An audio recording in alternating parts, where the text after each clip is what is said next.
Hey, so Jay here, we got our latest little shootout or versus. We have the 2017 300s, the off-road kind of race bike, let's say, from KTM and Husqvarna. We have the KTM 300 XC and the Husqvarna TX 300. Now, both these bikes are intended for off-road, kind of close course racing, so to speak. A lot of guys trail ride them, depending upon where you live. Really good bikes. And so we're going to compare these two bikes and talk about both. I've already done videos on each bike individually, but not together. We think these bikes are incredible and great bikes. You kind of can't go wrong with either one, but we're going to talk about them right now and the differences and what we've done to give you an inside look at these things. Okay, so first of all, the differences, the Husqvarna has a different subframe. It has a composite subframe, not an aluminum subframe. So we haven't noticed any downside to that. We haven't broken it or anything like that. We haven't crashed it to that extent, but it seems fine. The airbox is more closed off, so you have to open up the airbox significantly. You have to cut it open, and we drilled some holes. You can see in our previous videos. So as far as that goes, you have to open up the air. We do run one smaller pilot in the Husqvarna than we do the KTM. We're at 35 in there. We have the same carb mod on each, same jetting on both bikes. So the other differences between the bike are different plastic, pretty much complete. All plastic is different, the fuel tank is different, and the seat is different. The seat, you can kind of get a little more forward on the Husqvarna than the KTM, but other than that, the chassis, the suspension, the motor, everything is the same. So that part's all really good and cool. Okay, so these bikes, the engine is brand new for 2017. The entire bike's brand new, but the engine is the key part. The biggest difference between older 300s and these is that they don't vibrate. They actually added a counterbalancer to the engine. So it's in completely new engine cases, and a lot of the engine, the cylinder and head are very similar design to the older 300s, which was good, just the bikes vibrated a lot. So it's a whole new engine, engine cases with a different starter location and a counterbalancer. Those are the big improvements to this motor. So this motor is way smoother and less vibration than the old motor. That's the biggest improvement to me. The old bike, I probably wouldn't have wanted to ride. It's just too much vibration, a little bit aggressive on the hit, and these bikes are smooth and easy to ride. So both cases, again, we have the same mods, just a tiny bit different jetting on the Husqvarna, just with the pilot. We're running the same main, same needle, same clip position, everything. So they're really good. So on both bikes, we've cut the head 15 thousandths, which gives us a little bit more oomph. Now we could do more. We want to make sure we can still run on pump gas in tough situations. We can run any cheaper pump gas, and we still want them to be smooth and easy to ride. So that's why we've only done that to the engine. We've tested a V-Force reed cage in the KTM.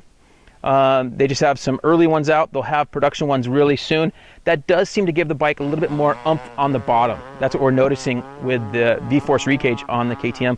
So other than that, the engines on both are just incredible. Compared to, say, a YZ250, which would be a popular two-stroke, to us it has a lot less vibration and a much easier to ride power. That would go against the Yamaha YZ250X as well. Easier to ride, more of a purpose-built off-road bike than, say, a modified motocross bike. These are really good on the track or trail, like when I say track, like a off-road course. So really good engine setup completely.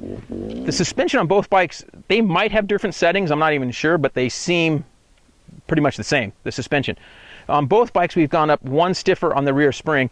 For most bigger guys, they're going to have to go to a stiffer rear spring. You're going to be, with a proper sag, you'll be hitting on the rear fender on G-out situations.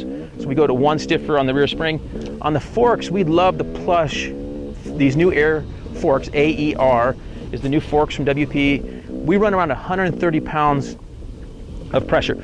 Now that's lower than what they recommend and what lower than a lot of guys are running, but we've tested kind of around in our trails, like these rocky trails, just kind of glide over rocks. It just feels amazing. So we really like the forks with that fork setting. And a recent mod we've done to both these bikes is added a headlight to both bikes. And the stock, enduro model, so the XCW and the TE of the Husky, their light bolts right up. So the plugs are already there. You just bolt it up and you got to switch. Real Sano deal. So easy there.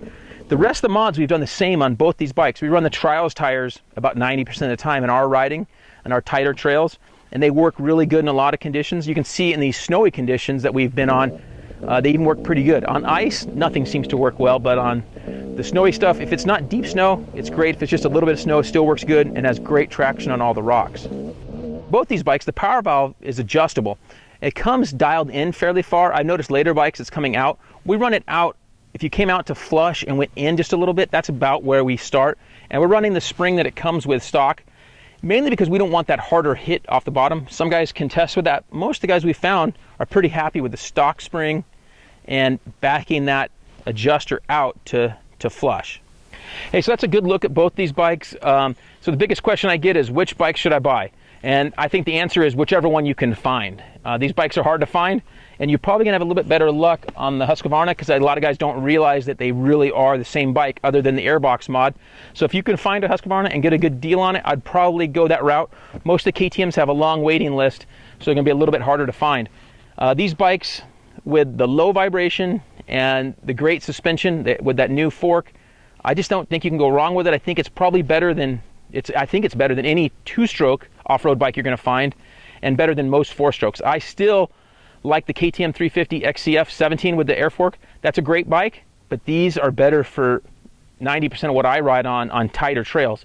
If I was riding more wide open stuff, I'd be looking at the 350. So these bikes are better, and I think they're better than about any other trail bike you're going to find right now. So to say which one's better than the KTM, I could say maybe it's a tiny bit better because you don't have to modify the airbox. The Husky's cool because it looks different than the KTM. So you can't go wrong with either one, and hopefully we'll see you on the trail soon.